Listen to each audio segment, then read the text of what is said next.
Dans un voyage, ce n'est pas la destination qui compte, mais le chemin parcouru. Je suis Gauthier Zimmerman et bienvenue dans Design Journeys.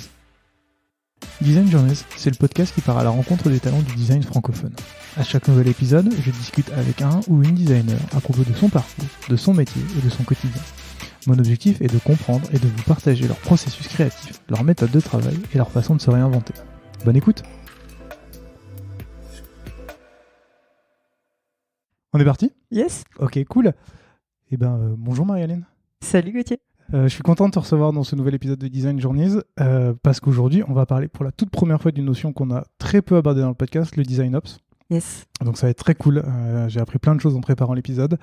Mais avant qu'on aille directement dans le vif du sujet, est-ce que tu veux bien te présenter, s'il te plaît ? Yes, donc moi c'est Marie-Hélène. Du coup, je suis Design Ops chez Agicap depuis quasi un an.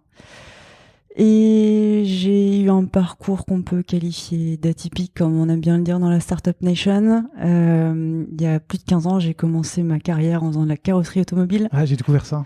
Yes. C'était un peu clairement une voie de garage pour moi, avec un contexte un peu familial compliqué. Et à la suite de ça, j'ai fait une année sabbatique. Je me suis dit, mais c'est pas trop ce que je veux faire, même si c'est un très très beau métier. Manuel avec beaucoup de qualité, etc.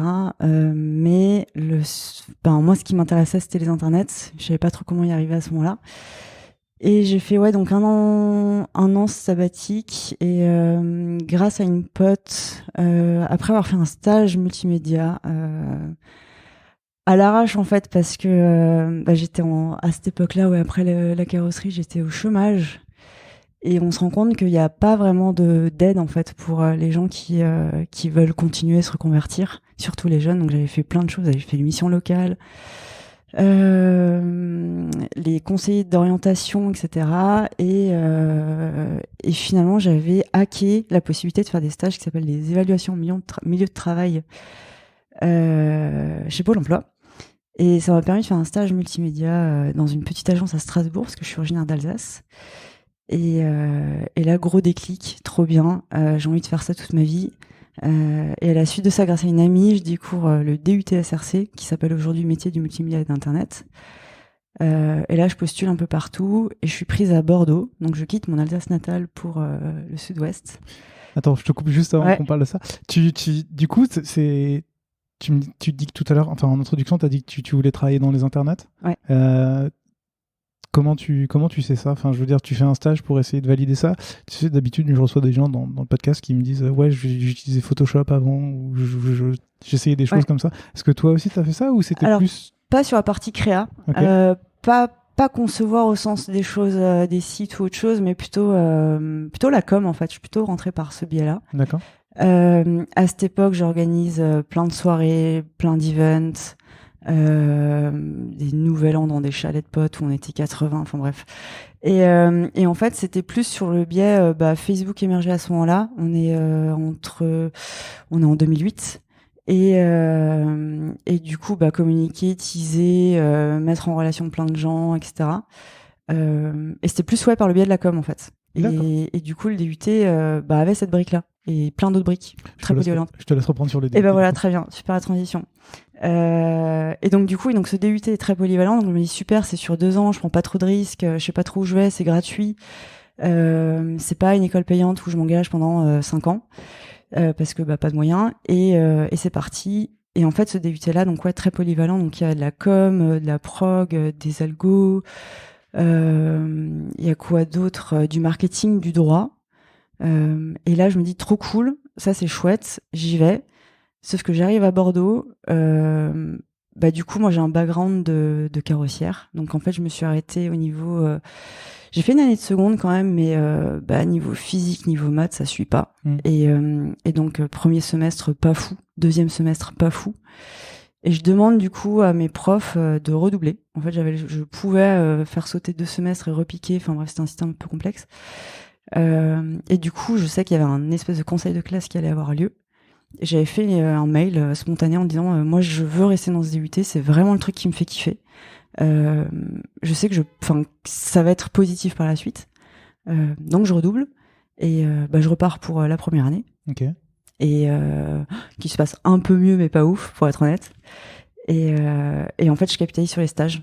Parce que ce qui était très cool aussi dans ce DUT, c'est que dès la première année, tu fais un stage.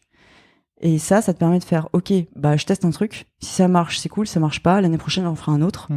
Et tu peux avancer en tunnel comme ça, quoi. T'as commencé des stages dans le dev, toi, en plus? Ouais, oui, tout à fait. Le premier, c'était dans une petite agence du JS, ouais. C'était compliqué.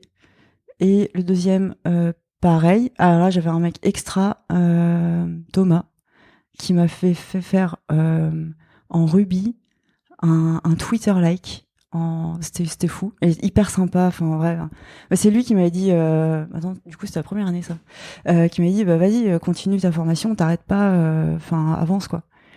Et après, chez Azendoo, donc ça, c'était mon dernier stage de DUT. Donc, c'était une petite start-up à Bordeaux qui faisait de la gestion de projet, donc type Asana.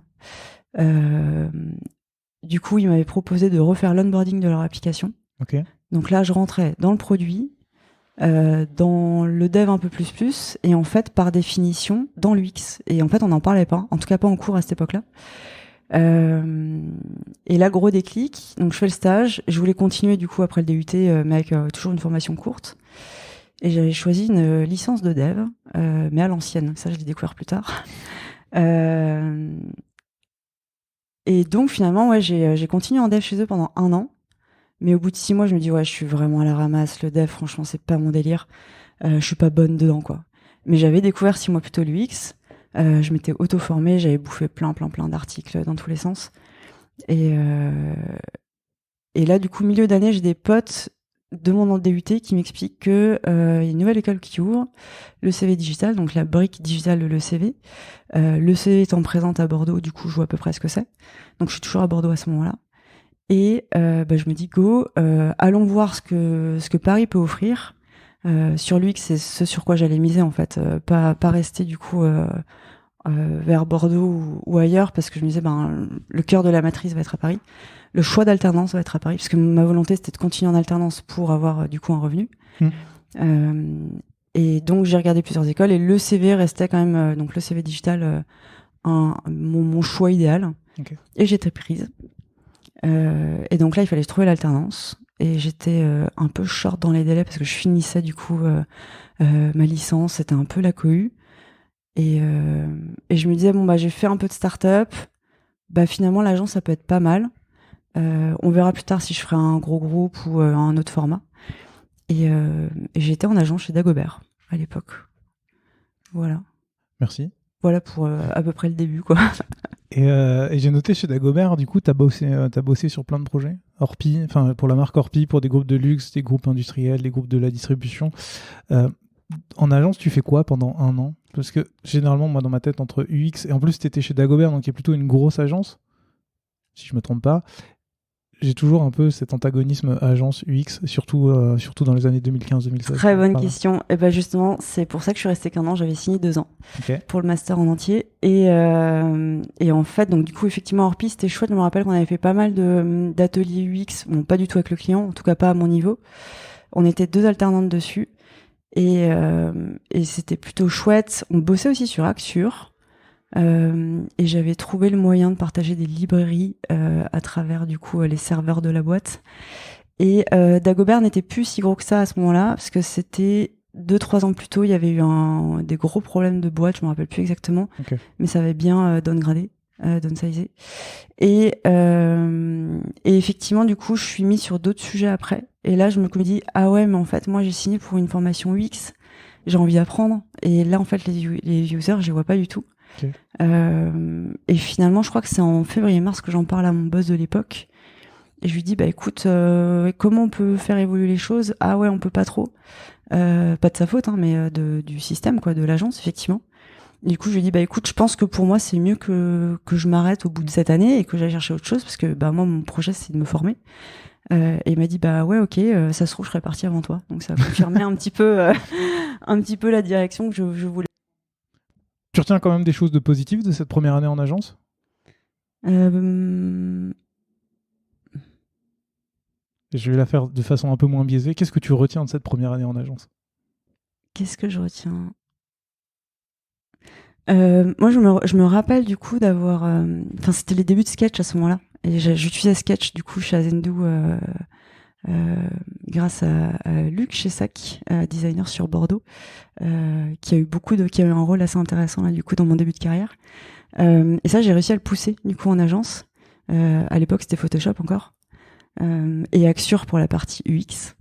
Et donc, on avait réussi à pousser Sketch, à former quelques designers autres dans la boîte. Et ça, c'était cool. Enfin, du coup, de pouvoir proposer plein de trucs, en fait. Enfin, il y avait pas mal d'office hours au final et la liberté de proposer des trucs plus facilement, je trouve, en termes de collab que dans les boîtes qui ont suivi par la suite. Ah ouais? Ouais. Okay. Du moment, vraiment, le côté un peu... on est obligé d'innover, on n'est pas forcément dans le meilleur contexte, mais on doit partager vite pour s'adapter. Et puis comme en fait tu changes à chaque fois de projet, c'est peut-être plus simple de changer d'outil que dans une boîte dans laquelle tu es. C'est vrai, ça peut, oui, effectivement, tout à fait. Je sais pas, c'est un peu loin dans ma tête, donc je pourrais pas plus avoir un avis vraiment clair là-dessus. Ça marche. On va parler de ton deuxième apprentissage, Oscaro, du coup une plateforme de vente de pièces automobiles. La première question que j'avais, c'est t'as choisi Oscaro par rapport à ton expérience dans la carrosserie ou ça n'a absolument rien à voir? Ça a presque rien à voir. Je cherchais. Du coup, donc, comme je t'ai dit, je me suis dit, ok, j'ai fait de la start-up, j'ai fait de l'agence. Là, il me faut une dernière expérience de fin d'école, de formation, pour du coup aller au plus proche des utilisateurs. Je me suis dit, ok, il y a quelqu'un d'Oscaro qui me contacte parce que j'avais un peu balancé partout que je cherchais la suite de mon alternance.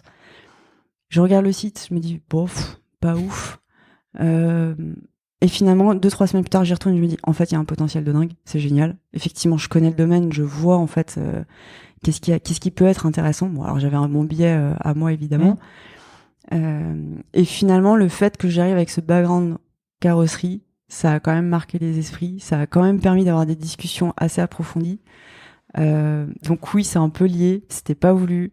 Disons que ça t'a aidé à... Je pense que ça m'a aidé, ouais, clairement. Ouais. Et du coup, là, comment ça se passe, cette deuxième année d'apprentissage? Et c'est particulier parce que je rentre dans cette boîte qui, en fait, est un des plus vieux sites e-commerce de France. Ça date.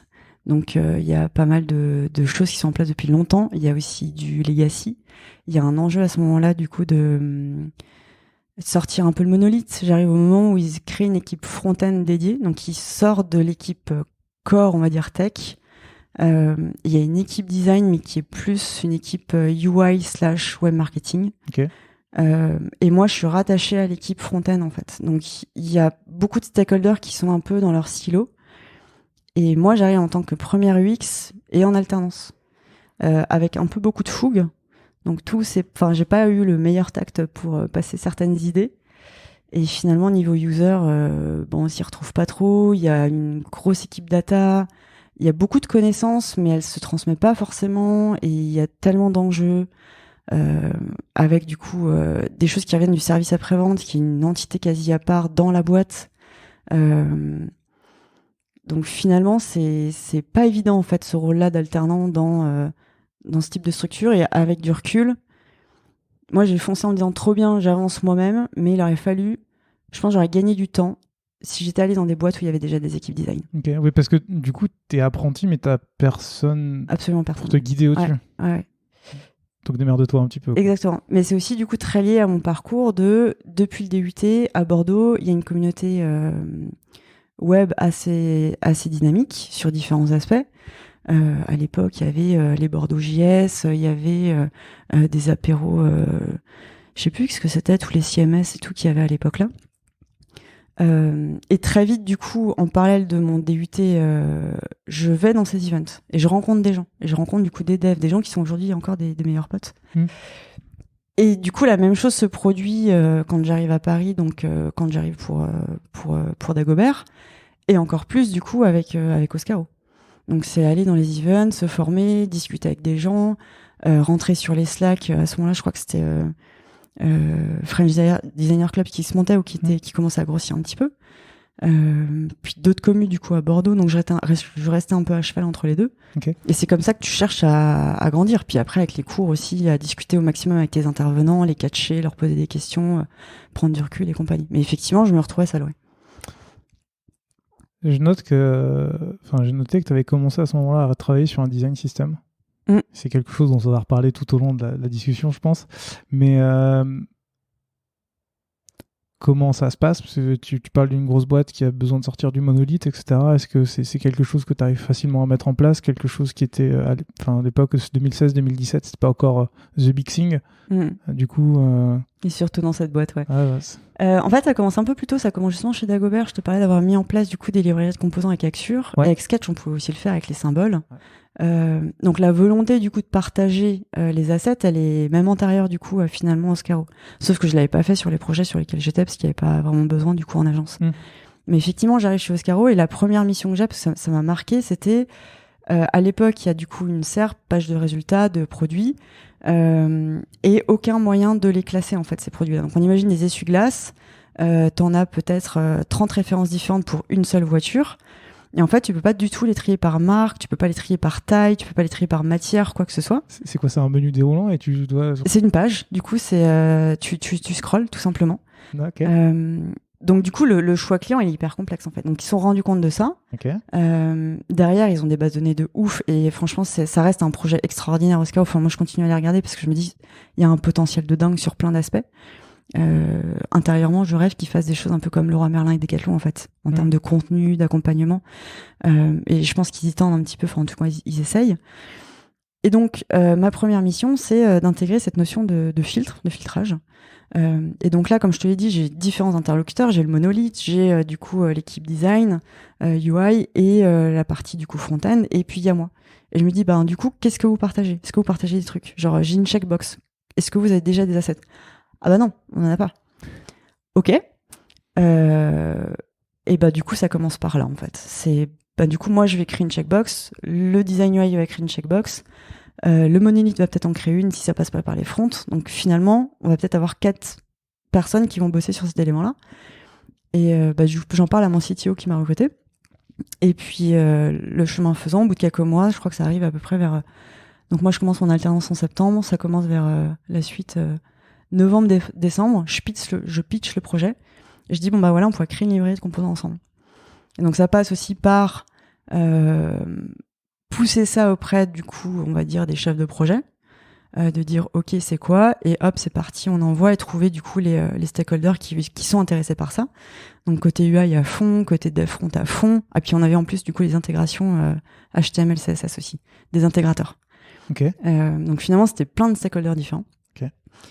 Et du coup on a poussé le projet comme ça, et il était question, ils ont trouvé le projet pilote, c'était la refonte du coup du checkout, donc à partir du moment où tu as ton panier jusqu'à du coup la confirmation de la commande.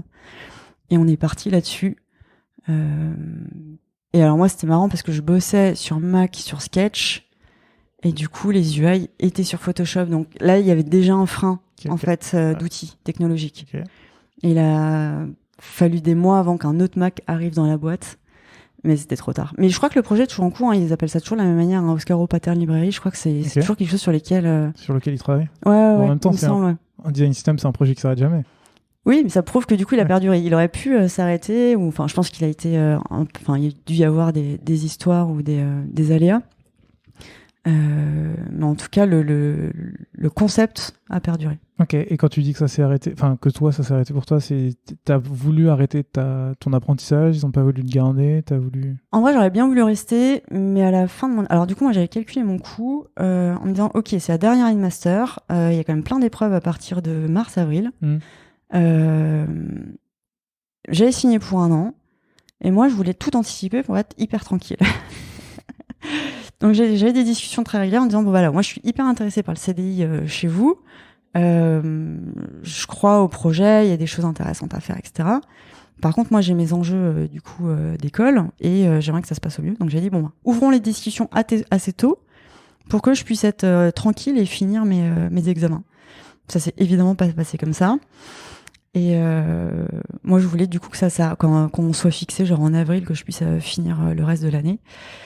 Et finalement, j'ai mes derniers examens en juin. On est en gros projet pendant 2 semaines.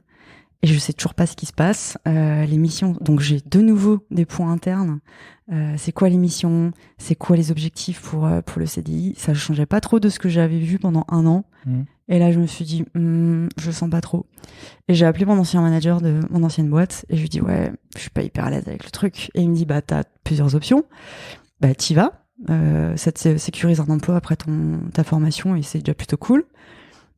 T'y vas et tu fais à fond ton portfolio pour dégager très rapidement après. Ou tu dégages maintenant et tu te trouves un taf rapidement, quoi. Et je dis, bah, écoute, je crois que je vais prendre la troisième option. Mais surtout que en même temps, t'étais freelance, c'est ça? Je faisais un peu de freelance à côté, ouais, pendant ma soirée. Ouais, parce que j'ai noté que t'avais bossé pour un service, pour un service en ligne pour les exploitations de métiers de l'eau. Ouais, Flux Aqua. Ah, c'est hyper précis quand même. Ouais. Et tu faisais ça, juste en aparté, tu faisais ça quoi sur ton temps libre? Alors, le temps libre que je créais, ouais. Parce que j'avais pas beaucoup de temps libre. Ouais, j'imagine. Et qu'est-ce qui t'a donné envie de faire du freelance à côté des études Très simple, l'argent. Ok. Moi, j'arrive à Paris, j'avais un meilleur salaire en alternance à Bordeaux que en arrivant. Donc, j'étais convention Syntec, donc je gagnais à peu près 1100 € à Bordeaux, donc ce qui est largement suffisant pour quelqu'un jeune actif pour payer un loyer et vivre correctement, surtout en se déplaçant en vélo, pas de frais de transport, etc. J'arrive à Paris, je suis convention collective de la pub, on me propose chez Dagobert, je crois que c'était 800 €, donc c'était même limite pour un loyer, quoi. Ouais. Et mon grand-père m'aidait, mais je me suis dit, putain, je sais plus quel âge j'ai à cette époque-là, mais je me dis, bah, c'est pas possible, quoi. Enfin, je veux pas qu'ils subissent mes choix, en fait, et que financièrement, ils doivent, du coup, subvenir à besoin à vita aeternam. Donc, j'avais négocié d'ailleurs mon salaire chez Dagobert. C'est quelque chose qui est possible. En fait, les salaires d'alternants sont des planchers et pas des plafonds. Ok. C'est le minimum, mais il peut y avoir plus. Et ça, j'ai refait d'ailleurs chez Oscaro. Ça n'a pas été facile, mais je l'ai fait. Et donc, chez Oscaro, je crois que j'avais commencé le freelance en étant chez Dagobert. Freelance, du coup, que je trouve par des potes de potes de potes qui me disent, bah tiens, tu peux aller bosser chez eux. Donc, j'ai bossé avec cette boîte quelque temps. Et du coup, je commence Oscaro. Pareil, du coup, je deal mon salaire. Et en fait, c'est pas tout à fait ce que je voulais. Il y a eu un malentendu, du coup, avec le CTO qui m'a recruté et les services RH par la suite. Donc, c'était 3 semaines de négo juste avant que je commence mon contrat. C'était un peu tendu en plein été. Et finalement, je pousse la négo à dire, bah ouais, mais du coup, moi, j'ai vraiment pas assez d'argent. Ça va pas le faire. Je vais pas pouvoir payer mon loyer toute seule. On me dit, oui, mais moi aussi, j'étais en alternance. Bah ouais, mais fine, si t'as accepté ça. Mais moi, j'ai pas envie d'accepter ça, en fait. Et donc, j'ai réussi à dealer que les jeudis après-midi, en fait, je bossais 4,5 jours. Ok. Et donc, le jeudi après-midi, je bossais pour moi, pour mon freelance. Okay. Et ça me permettait de faire 2 jours pleins par mois et en fait de doubler mon salaire d'alternante. C'est plutôt intéressant. Ouais, bah ouais, grave. Et du coup, t'as appris plein de choses quand même en même temps qu'en faisant du freelance. Ça t'a aidé, je veux dire, dans ton boulot du quotidien, ou c'était plus alimentaire et donc du coup on te demandait de... Clairement c'était alimentaire. Alors c'était un objectif alimentaire, par contre j'ai appris des choses et je pouvais expérimenter des choses aussi. Ouais. À l'époque on bossait sur Sketch, il y avait Abstract qui commençait et donc du coup moi j'ai commencé à tester Abstract avec le freelance. C'était aussi du coup d'autres stakeholders, tu t'adresses à eux différemment. C'était des gens qui étaient limite plus réceptifs dans certains cas à certaines choses en fait, certains projets. C'était une petite start-up en fait et le mindset était complètement différent. Qu'est-ce que j'ai pu expérimenter d'autre Bah, t'as aussi la responsabilité à part entière du projet, en fait. C'est quelque chose que t'as moins, du coup, en structure, je trouve. Et ouais, j'en garde des bons souvenirs quand même de ce freelance parce que c'était vraiment une équipe assez cool. Et en fait, ce que j'en retiens, c'est surtout t'es ton propre patron, t'as tes honoraires. Faut que tu t'ailles sharp. Mes premiers devis, c'était n'importe quoi. J'avais devisé, je sais pas, fallait faire un parcours entier. J'avais estimé 4 heures, par exemple. Enfin, et je me retrouve du coup chez moi à bosser le soir, beaucoup plus que mon jeudi après-midi. Et là, je me dis, merde, mais il faut que je trouve une autre façon de faire. Et là, je demande du coup à des potes comment tu devises correctement. Ils m'ont filé des tips. Tu découpes toutes tes tâches jusqu'à ce que tu puisses quantifier. Ensuite, tu cumules tout ça. Ça te fait, par exemple, je sais pas, 6 jours de travail. Tu mets ça dans ton devis, tu le justifies, ça passe. Et quand tu mets ça et que tu donnes le devis, du coup, que ça passe, putain, je peux me faire un max de thunes, en fait. Et du coup, pourquoi t'as t'as arrêté cette mission-là en particulier, parce que je sais que tu fais du freelance à côté en continu, mais quand t'as fini Oscaro, t'as fini aussi cette mission de freelance et t'as rejoint Weekend Desk, dont on va reparler, mais qu'est-ce qui t'a, j'allais dire donner l'envie d'arrêter cette mission, mais qu'est-ce qui a fait que t'as fini cette mission? Bah, c'est plus du coup le côté entre guillemets vrai CDI. J'entrais chez Weekend Desk, on m'avait fait un peu comprendre qu'il fallait s'investir, qu'il allait y avoir du taf. C'était un début de projet aussi, et effectivement ça s'est arrêté un peu naturellement, et je pense que ça a été la meilleure des choses parce que j'aurais pas pu rentrer dans les missions internes aussi facilement. Okay. Et en réalité, je ne fais plus de freelance sous cet aspect-là. Je garde mon statut plus pour faire de la formation en fait. Je garde ça pour la fin. Très bien. Ça, je l'ai noté et on va en rediscuter. Du coup, Weekend Desk, plateforme de réservation d'expérience pour les voyages courts, c'est ça? Exactement. C'est du week-end. Moi, j'aimais bien dire. C'est le mix entre Smartbox et Booking. En gros, tu bookes un hôtel, et t'as une activité en plus. Oui, c'est plutôt bien décrit. Oui, en fait, c'est ça. Ouais. T'arrives en tant que product designer, c'est ça? Exactement. T'es la première de l'équipe design? Avec ce titre-là, oui. Il y a néanmoins, du coup, une UI designer en place depuis un moment. D'accord. Et toi, du coup, quand t'arrives, c'est quoi ton rôle, tes missions? Et ben alors, la petite histoire derrière ce job, c'est que donc pendant mon master, on a plein d'intervenants différents, et à la fin de l'année arrive enfin la notion sur vraiment les tests utilisateurs, comment tu processes ça, le protocole. Et on a Léa Mendez da Silva qui arrive avec du coup son acolyte PM de l'époque, Guillaume. Et je me rappelle qu'à 9h01, j'avais le bras en l'air parce que j'attendais ce cours depuis quasi plus d'un an.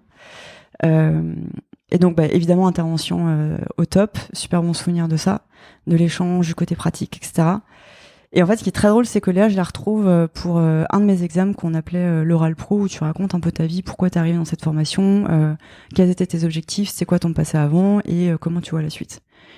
Et Léa a été là pour cette soutenance. Donc on avait eu l'occasion de se croiser déjà avant, je crois qu'on s'était recroisés à des meet-up, et finalement elle me dit écoute, j'ai mon ancien manager Seb Levaillant du coup qui rejoint du coup une nouvelle boîte et qui cherche un product designer, j'ai parlé de toi, s'il te contacte, vas-y, c'est le meilleur manager du monde. Ok, très bien, donc effectivement il me contacte, on déjeune ensemble, et à ce moment-là du coup effectivement je cherche un taf pour la rentrée. Donc j'avais regardé différentes opportunités qui marchait ou marchait moins bien, et donc du coup on avait pris surtout le temps de déjeuner ensemble pour le taf en fait, et ça c'est une approche que j'aime bien.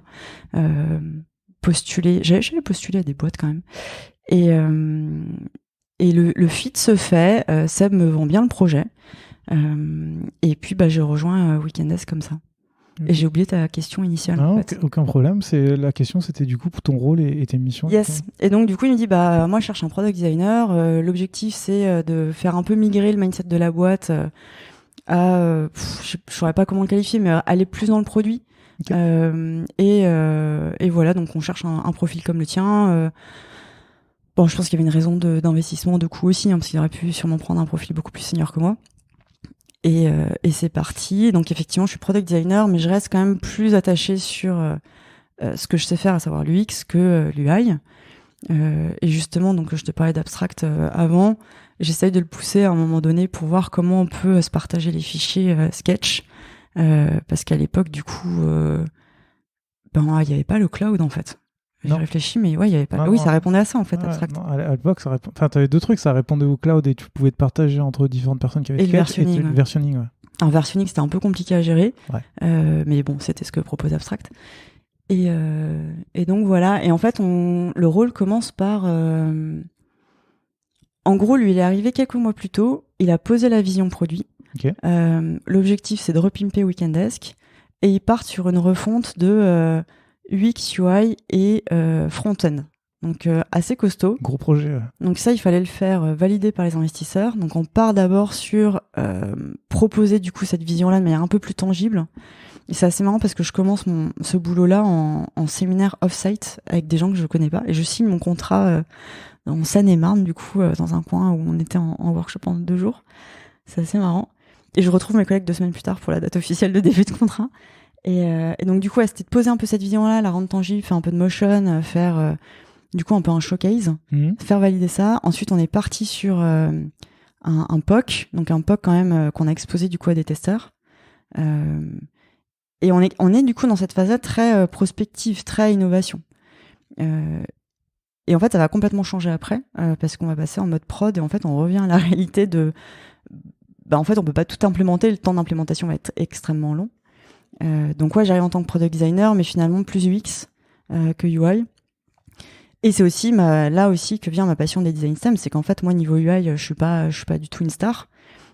Si je réutilise des trucs qui sont déjà faits ou que je fais et qu'on peut retravailler facilement, du coup, je m'assieds là-dessus, en fait. Du coup, ça s'est passé comment, la mise en place du design system ?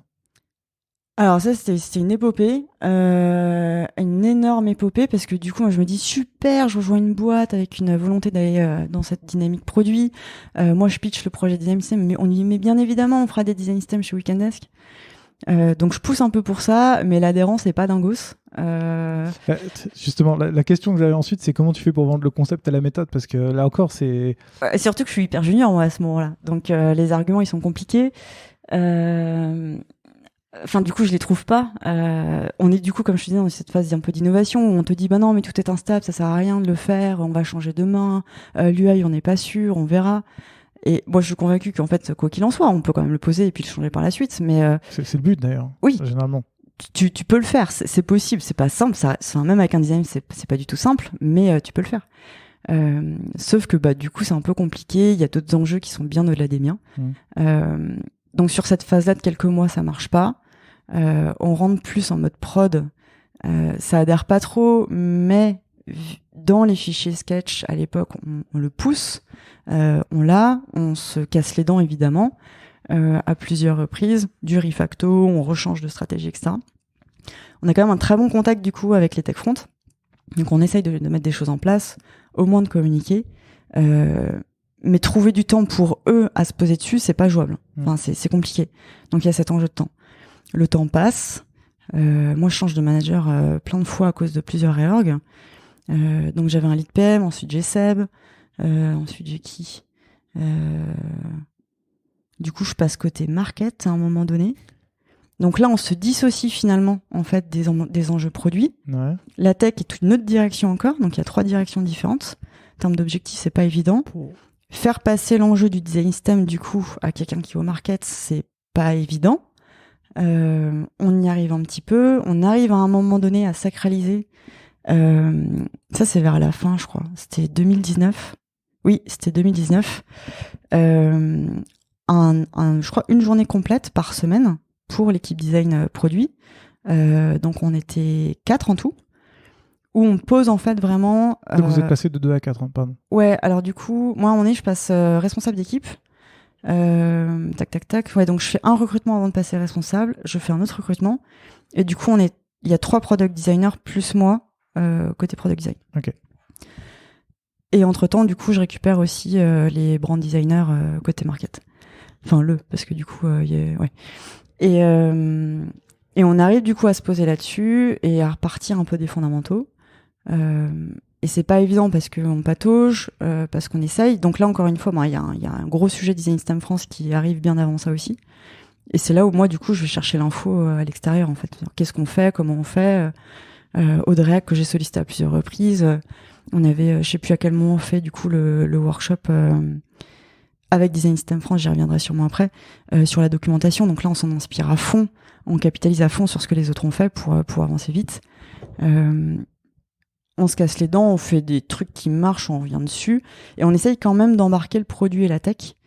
Et en gros, sur cette journée-là, à la fin, on fait une récite le soir en disant, voilà, on a avancé là-dessus, on va avoir besoin de vous à la tech pour, du coup, challenger ce qu'on fait. Est-ce que c'est OK? Est-ce que c'est pas OK? Est-ce que c'est faisable? Est-ce que ça l'est pas? Le produit, soyez au courant.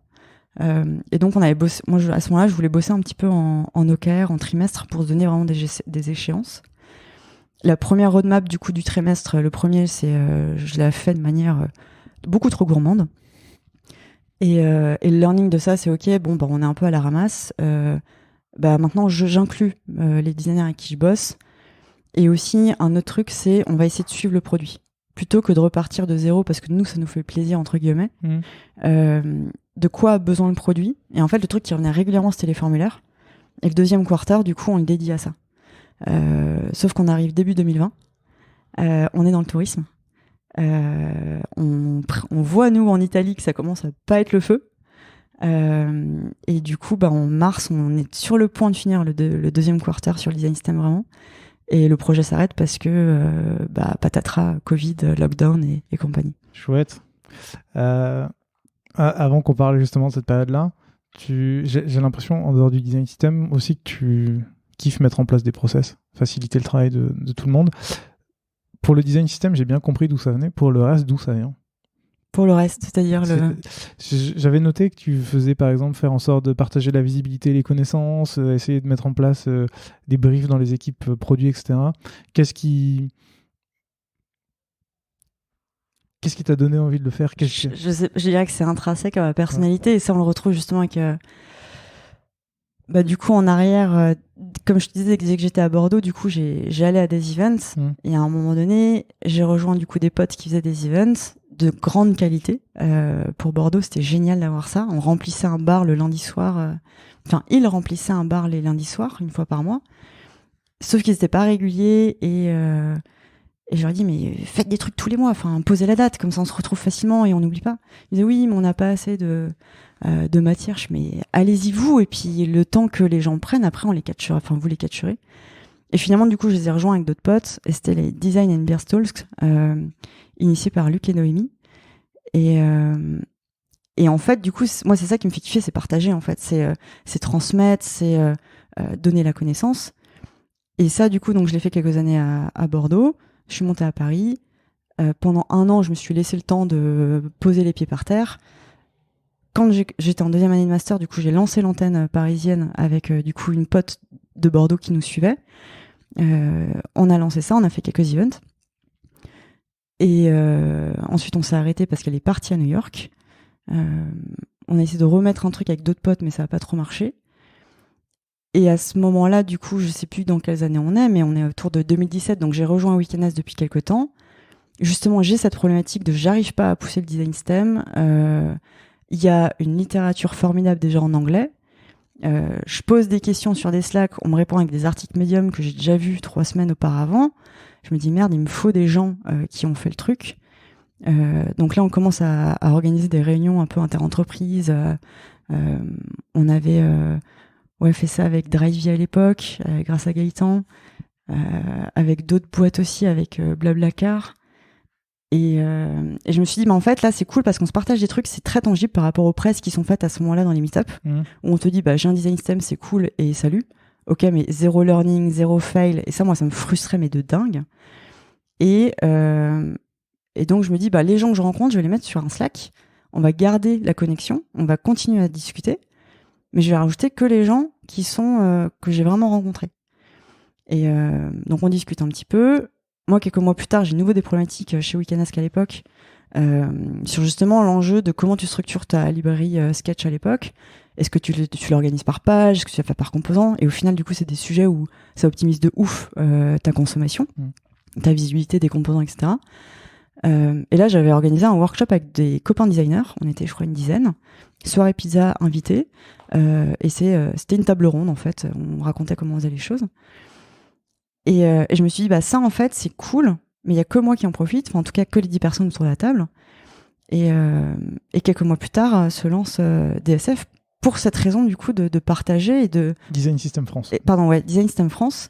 Parce qu'il y avait de l'appétence, il y avait de la curiosité. Les gens commençaient à connaître le Slack, ils disaient, je vais rentrer dedans. Ok, cool. Et en fait, moi, j'initiais en fait des sujets. Mais je me suis dit, c'est un peu con que je le garde que pour moi. En fait, ça va aider d'autres. Donc, c'est meilleur que moi, il faut que j'aille les chercher. Mais si moi, je vais les chercher que pour moi, c'est dommage. Et clairement, je pense que c'est complètement intrinsèque à ma personnalité de me dire, autant l'open sourcer en quelque sorte, quoi. Et pareil, du coup, dans une boîte où tu vois très vite que y a des trucs qui tournent pas forcément, qui sont pas forcément accessibles, que c'est qu'une question de connexion ou de personne. Et en fait, si ça, tu peux le craquer, en fait, tu vas plus loin, en fait. Ouais. Et ça, je pense, c'est un truc qui m'habite depuis toujours, quoi. Très bien. Je pense qu'on pourra reparler un petit peu de Design System France tout à l'heure, mais je pense que tu as déjà bien présenté le projet. Tu l'as dit tout à l'heure, tu étais devenu en charge de l'équipe design chez Weekend Desk. Est-ce que ça change fondamentalement quelque chose pour toi, ce changement de product designer à head of design? Ouais.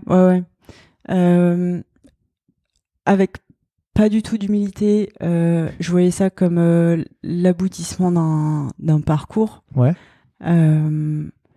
Et ça revient à j'aurais dû sûrement peut-être aller dans des équipes plus structurées pour grandir. Et je voyais en fait du coup cette progression comme c'est bon, j'ai le titre, très clairement. Avec du recul aujourd'hui, franchement, j'aurais fait mes 1000 autres manières de faire. Et du coup, en fait, c'est une structure dans laquelle c'est compliqué d'être designer, comme dans beaucoup de structures. Et en fait, du coup, j'essaye de... Je pensais que ça allait régler les problèmes qu'on avait en tant que product designer. Ok. Mais en fait, ça en a créé d'autres. C'est-à-dire? Tu te rends compte que tout le monde n'est pas aligné, que toi, t'es un peu la troisième roue du carrosse, toi, le design, t'es la cinquième roue du carrosse plutôt, troisième roue de la moto, peu importe. Et du coup, t'essayes de défendre du coup les enjeux design, les enjeux du coup de ton équipe, mais en fait, c'est juste une tannée parce que en plus, moi, j'étais finalement très très junior encore à ce moment-là. Les enjeux business, je les avais pas vraiment en tête, donc tu peux pas avoir un rapport de force équivalent. Surtout qu'à ce moment-là, du coup, il y avait plus de CPO. Cette partie produit était ownée par le CEO directement. Comme je te disais, du coup, moi, j'étais rattachée au market et la tech était une direction à part entière. Donc moi, je me retrouve avec à essayer d'avoir des interlocuteurs à droite à gauche, de raccrocher les wagons, mais c'est hyper complexe. Donc ça n'a pas été la partie la plus fun de ma carrière à ce moment-là, parce que tu as envie de faire bien pour ton équipe, tu as envie de faire bien par professionnalisme. Ouais.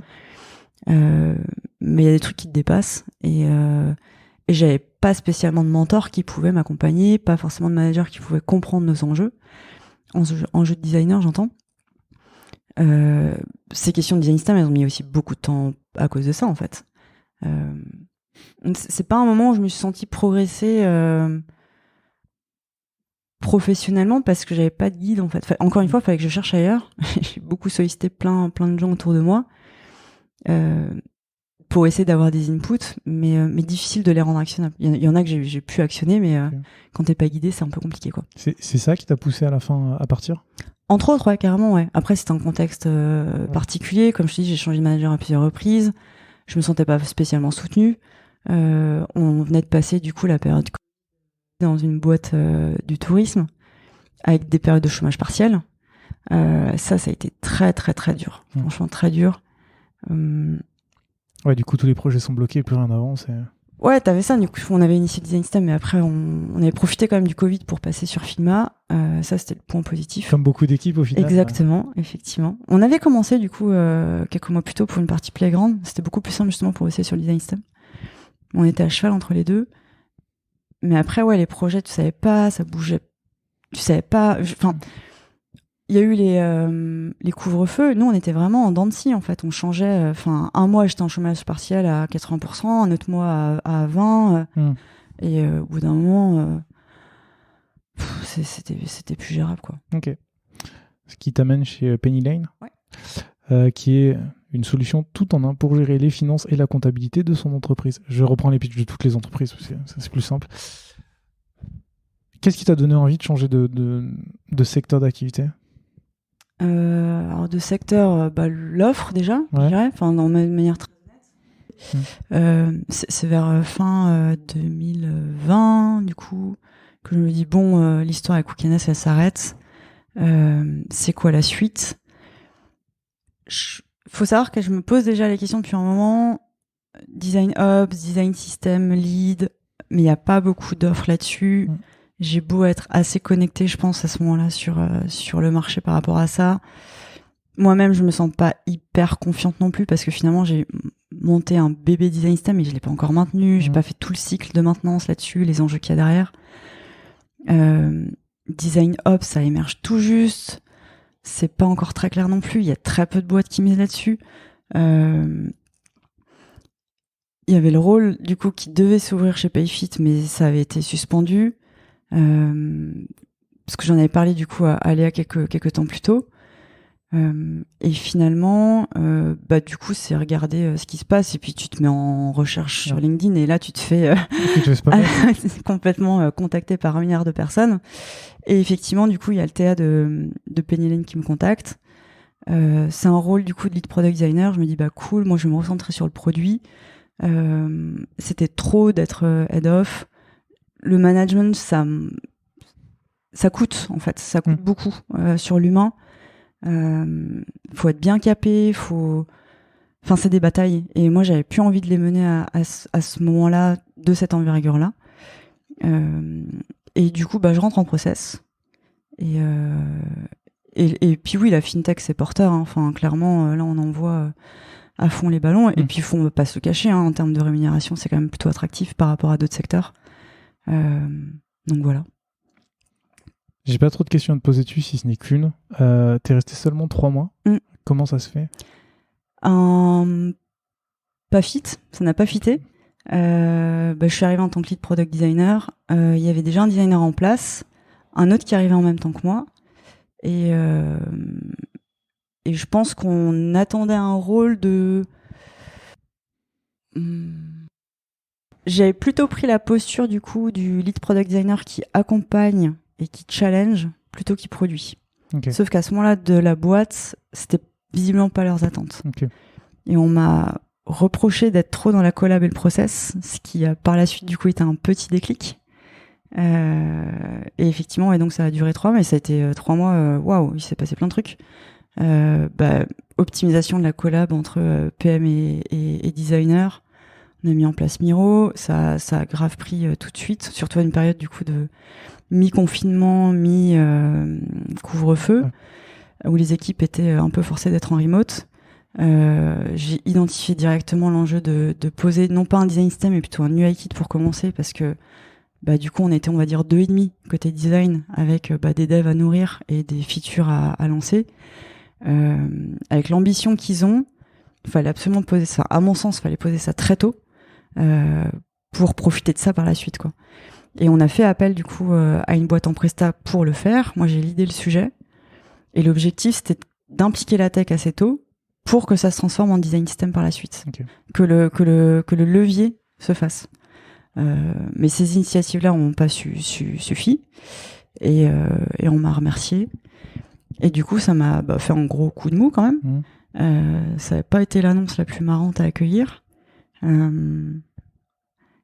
Et donc, chômage. Et ça fait des années que tu bosses, tu te retrouves au chômage avant l'été, tu te dis, ok, qu'est-ce qui se passe ? Tous mes potes qui me disent, ouais, mais vas-y, prends des vacances, fais-toi kiffer. Toi, t'es en PLS parce que tu dis, ouais, mais économiquement, en ce moment, c'est pas ouf, on sait pas trop de quoi demain est fait. Et finalement, l'été arrivant, effectivement, j'ai mis un peu en stand-by la recherche de taf. Et ça m'a permis de refocus sur DSF, relancer des sujets. Et à ce moment-là, du coup, de me dire, là, peut-être que maintenant, Design Ops et Design System, ça a plus de sens. Ah oui, alors ce qui est assez marrant, c'est qu'à ce moment-là, du coup, l'offre Design Ops chez Payfit s'était ouverte avant ma fin chez Penny Lane. Et j'avais pas osé postuler en me disant, j'ai commencé, du coup, un job, je vais pas m'arrêter.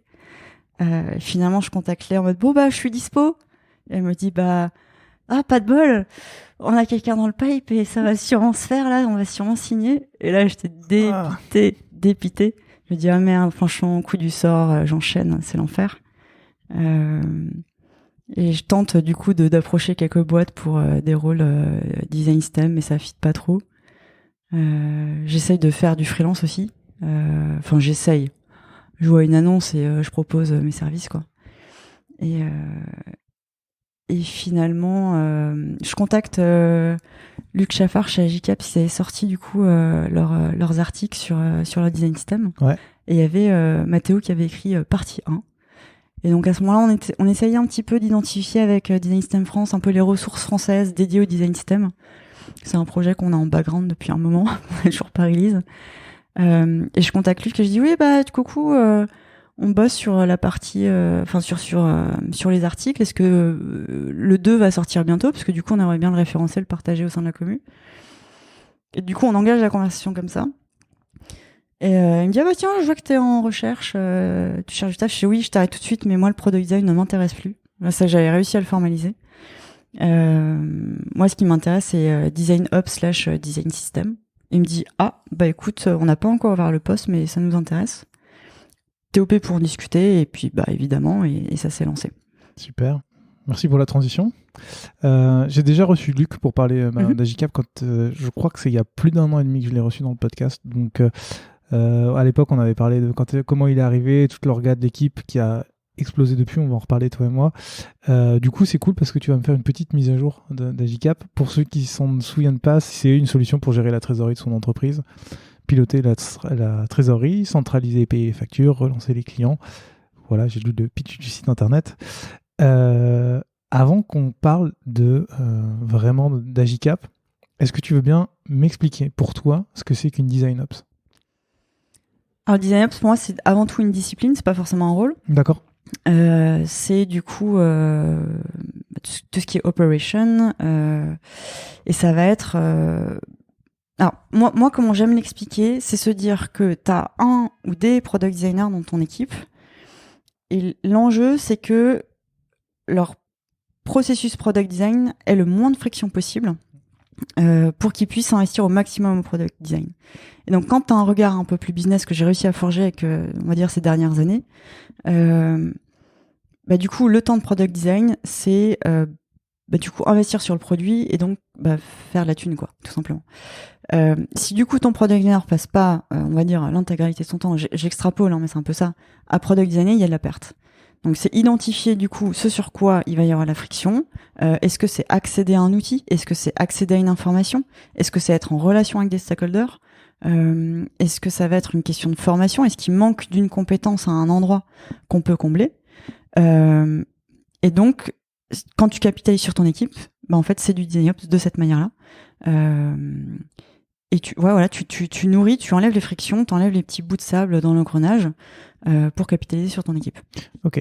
J'ai une question assez directe. En quoi la mission, le design ops est différent, par exemple, d'un head of design? Très bonne question. Et du coup, pour moi, dans la notion de head of design, tu es responsable du design. Ouais. Tu embarques du coup. C'est un peu une casquette un peu compliquée finalement si on prend du recul parce que tu es reconnu comme le manager d'une équipe, donc en direct ou pas en direct, avec tes lieutenants ou sur tes IC. T'as un enjeu du coup donc managérial, t'as un enjeu de stratégie, t'as un enjeu de vision. Et t'as pas beaucoup de place pour l'opérationnel. Enfin, en tout cas pour manager du coup toutes ces petites frictions qu'il peut y avoir. En fait, ça dépend de la taille de ta structure évidemment, ou de la partie produit dans laquelle t'es. On peut aussi se questionner sur quel est le rôle. Enfin, finalement, quand on découpe, tu as peut-être aussi le rôle de lead designer, le rôle de design manager. Comment ça s'intercoupe? Qui est la responsabilité de quoi? Et ça, c'est très propre à chaque organisation, chaque équipe.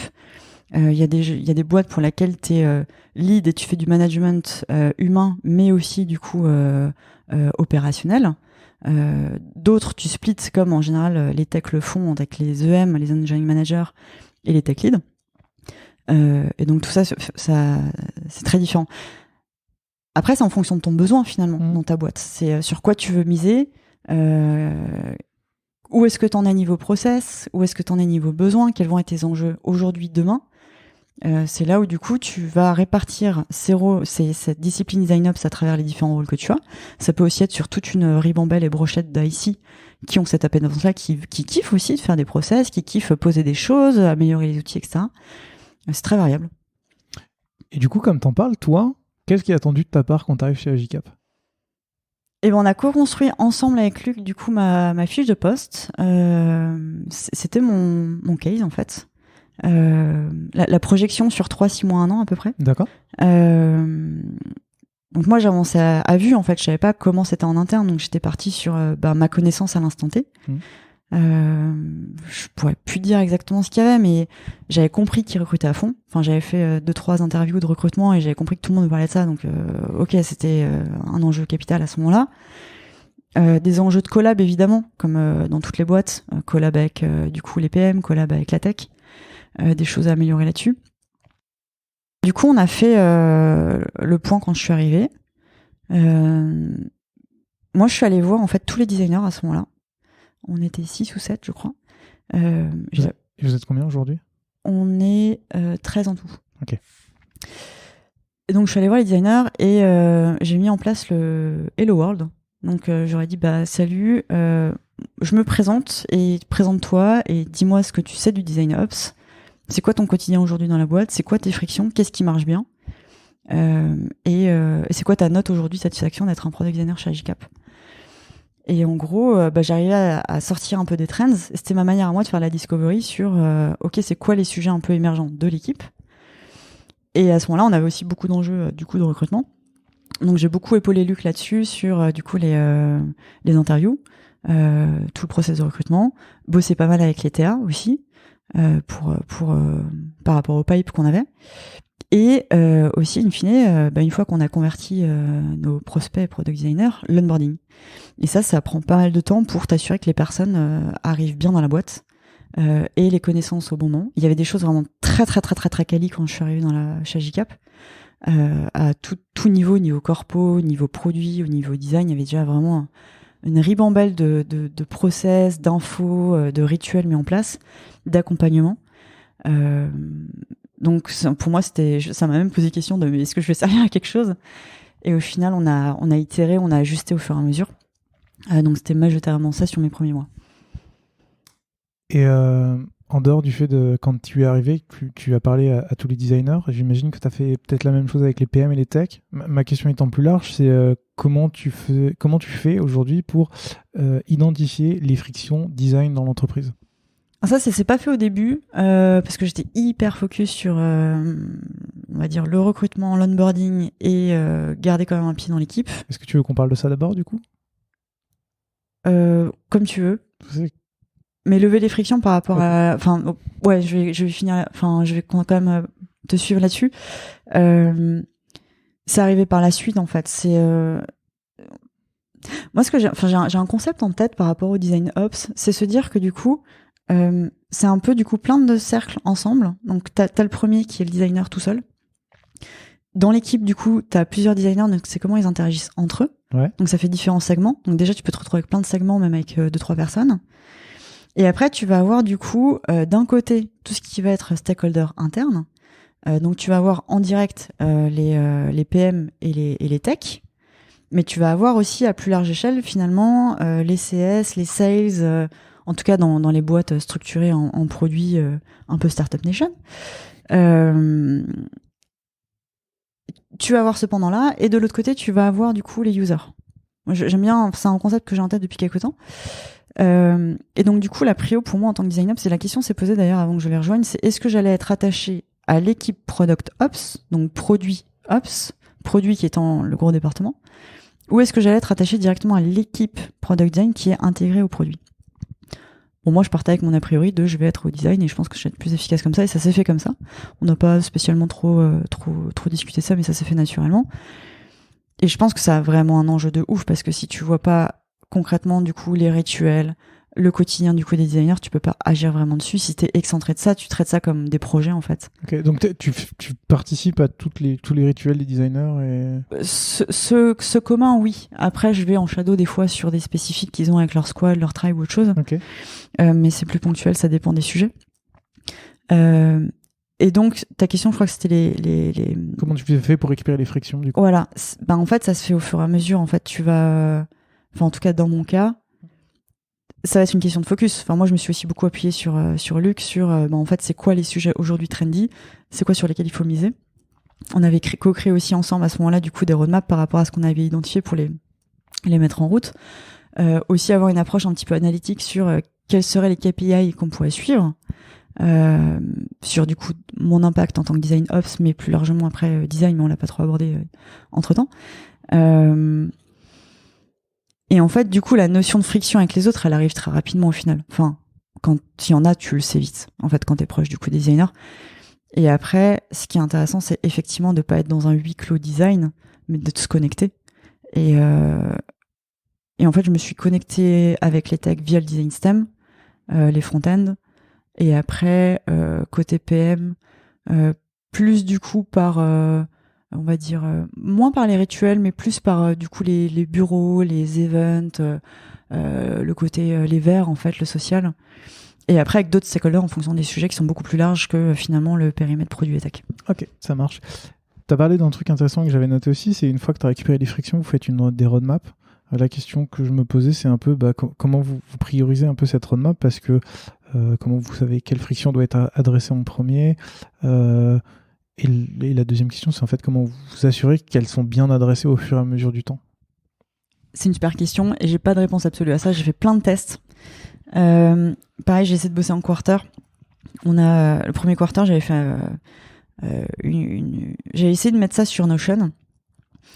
Du coup, ça nous permettait de pouvoir exposer ça du coup à l'équipe. Ensuite, j'étais partie sur une deuxième version, donc un peu en OKR. Donc objectif qui résulte, définir des KPI et situer les KPI. Mais sur Notion, en fait, c'est pas hyper fluide. Ensuite, ce qui est cool, c'est que chez Agicap, Airtable est très très utilisé. Airtable est très puissant. Ils ont sorti Interfaces entre-temps. Tu peux un peu monitorer certains éléments. Okay. Ce qui est génial avec Airtable aussi, c'est que tu peux avoir des formulaires. Donc tu peux balancer ça à tes équipes sur n'importe quel sujet et finalement voir ta donnée brute dans les tables, mais ensuite du coup l'analyser un peu différemment avec Interfaces. On était reparti sur du coup une autre roadmap un peu hybride. Ensuite, on avait aussi du coup fait en sorte du coup d'identifier par Hello World et par la suite d'autres points avec les équipes les frictions principales, les lister et les faire upvoter par l'équipe pour les traiter, parce que finalement Design Ops c'est un rôle support pour les designers. Du coup, il faut que tu fasses des trucs qui leur servent et il faut qu'ils le voient. C'est pas toujours très simple du coup leur montrer que ce que tu fais ça a de la valeur. À proprement parler dans l'immédiat par rapport à leur day-to-day. Entre-temps, du coup, j'ai aussi essayé sur Miro, histoire de mieux exploser les idées, mais j'ai pas encore trouvé de voie absolue. Mais on essaye quand même de suivre au max, quoi, parce que sinon, enfin, tu te perds et c'est même hyper frustrant juste à titre personnel parce que tu dis que tu inities des projets, mais tu les vois pas trop se réaliser, donc c'est en constante évolution, honnêtement. Oui. Mais effectivement, l'idée, c'est quand même de pouvoir avoir un peu des chiffres, quoi, un peu des KPI pour voir ce qui marche pas, récolter du feedback qui soit positif ou moins positif. Et ça, du coup, on essaye d'itérer avec Airtable. On a des trucs pas mal en route. Et après, ça va finalement peut-être être moins macro, mais peut-être plus micro sur 2-3 sujets qu'on va suivre pendant une trame avant de se lancer sur un autre sujet. Ok, ça marche, très clair. Tu vois d'autres, j'imagine, tu discutes avec d'autres design ops pour savoir un peu comment eux font de leur côté ou... Évidemment. Le contrairement étonné. Ce qui est assez marrant, c'est que du coup, je disais, Payfit avait du coup trouvé chaussures à son pied. Et du coup, j'ai des potes qui bossent là-bas et qui m'ont dit, ça y est, on a notre design ops qui arrive. Et donc, j'avais pas encore commencé mon rôle chez Agicap, que du coup, j'ai rencontré Zaliata qui venait de prendre le rôle du coup chez Payfit. Et donc, ça a été l'occasion de se rencontrer, c'était assez marrant. Et j'avais déjà fait initier, je crois, des rencontres avec d'autres personnes qui avaient déjà le rôle, qui étaient identifiées en tant que telles. Et in fine, avec Zaliata, on s'est dit, toi, t'as rencontré des gens, moi, j'ai rencontré des gens, viens, on met ces gens-là en commun. Et on a créé une mini commu Design Ops. Donc, je réplique à ce que j'allais dire. C'est une question de pattern. Et ce qui est génial, c'est que en fait, on a réussi à lancer... on avait fait une table ronde l'année dernière, du coup, que Zaliata avait animé. Et entre-temps, du coup, on s'est lancé un Design Ops Monthly. Donc, tous les mois, on se connecte, on se partage des sujets. Si on est chaud, on va deep dive en cluster. Et puis voilà, ça tient depuis un an, en fait. Donc oui, on se rencontre et c'est cool. C'est ouvert à tout le monde ou c'est entre vous? En fait, du coup, c'était une discussion LinkedIn, en fait, à la base. Okay. Du coup, sur Design System France, on a un channel aussi Design Ops, histoire qu'il y ait un endroit où parler. Je sais qu'il y a des gens qui veulent monter des communes, mais c'est des agences. C'est pas forcément les gens qui le font. Et du coup, en fait, on fait rentrer les gens par cooptation, encore une fois, quoi. Moi, c'est un truc auquel je crois pas mal parce que Parce que ça permet d'être sûr qu'il y ait des gens intéressés qui soient dedans, en fait. C'est pas forcément les gens qui font, mais c'est des gens intéressés, qui vont me poser des questions. T'es pas obligé de montrer patte blanche ou de dire, ah oui, je sais faire, j'ai 15 ans derrière moi d'XP, on s'en fout. Mais, le problème, du coup, des gros groupes ou des trucs très ouverts, c'est que, en fait, tu vas avoir que des postes un peu random et tu vas pas pouvoir rentrer vraiment dans le vif du sujet. Ce qui est extrêmement frustrant quand t'es dans ce genre de discipline où, en fait, t'as un peu tout à débroussailler. Du design ops aux États-Unis et du design ops en France, c'est pas pareil. Je pense qu'on n'a pas les mêmes structures, on n'a pas les mêmes orgs, on a beaucoup de choses qui varient. Ouais. Donc pouvoir parler avec des gens qui sont vraiment intéressés par le sujet, ça a beaucoup plus de sens pour moi. Mais en gros, contactez-nous et on vous fera rentrer dans notre discussion LinkedIn, qu'on est en train de migrer un petit peu sur Slack quand même. Je mettrai des liens dans la description yes. Pour les gens que ça intéresse. Si on repart, en dehors de toute cette partie friction, etc., j'ai noté que tu avais 2 grosses parties dans ton travail, c'est la partie growth et la partie design system. Design system, rien d'étonnant, mais on en reparlera tout à l'heure. Sur la partie growth, il y avait vraiment, t'en as un peu parlé tout à l'heure, c'est tout ce qui est onboarding, c'est faire grandir les gens, etc. J'aimerais bien que tu m'expliques un peu, du coup, un peu comment ça se passe, parce que j'ai noté que l'onboarding, c'était pas que pour les designers, c'était un peu pour le produit en général. Comment ça se passe, pourquoi tu le fais, comment tu t'y prends, parce que c'est toujours un peu... quand on parle d'onboarding, par exemple... Il y a toujours la question de est-ce qu'on en montre trop, pas assez, comment ça se passe, comment toi tu... Alors du coup, la croissance. Oui, c'est vrai, c'est ça le mot français. Oui. C'est... Alors du coup, t'as ton design... Il y a un autre concept que j'ai en tête, c'est le cycle de vie du product designer dans une entreprise. D'accord. En gros, ce truc-là, il commence à partir du moment où une boîte décide de recruter. Elle va définir sa fiche de poste, son besoin, sa fiche de poste, discuter avec les TA si on a, hop, chasser sur LinkedIn, ouvrir la fiche de poste, etc. T'as les entretiens, hop, la personne du coup est OP pour te rejoindre, c'est génial, et à partir de là, du coup, tout s'enclenche. Donc il y a la partie admin, RH, etc. Et après, du coup, opérationnellement, on va falloir l'accueillir.